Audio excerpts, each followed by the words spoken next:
he can't enter, and he's been very outspoken that he's not going to get the vaccine.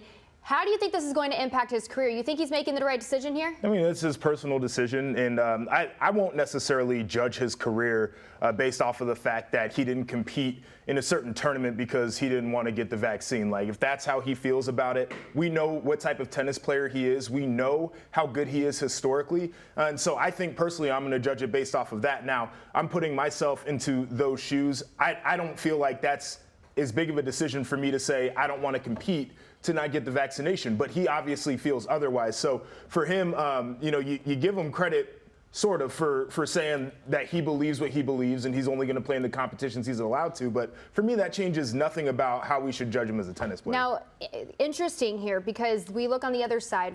Kyrie Irving, for example, he didn't get the vaccine. He got a lot of backlash because he didn't. Exactly. So is this any different? No, it is different to me because you're talking about an athlete in a team sport where other people are depending on him. And there were other people that politic for him to become a part of that team. He said, I am not going to do things for the team. I'm going to do things for myself. As an individual athlete, you can make those decisions. You can decide that you're going to turn down a tournament, which means a title and a payday, if you feel like your feelings about a certain topic don't align with what's going on. Totally fine. When we're talking about team sports, I don't know if you can take that stand because you're letting a lot of other people who invested in you and believed in you down just because you want to make a decision for yourself. That's not what a team is. I mean, you make that decision and you have to deal with the repercussions of that. He's out there on the court by himself. If he wants to make that decision, fine. But you're not going to be able to compete in the U.S. Open. You're not going to be able to compete in the Australian Open, which he didn't. You're going to cut yourself off from the both money that you earn as an athlete and also the prestige of winning Grand Slam. So it's his decision, but you got to respect him for it.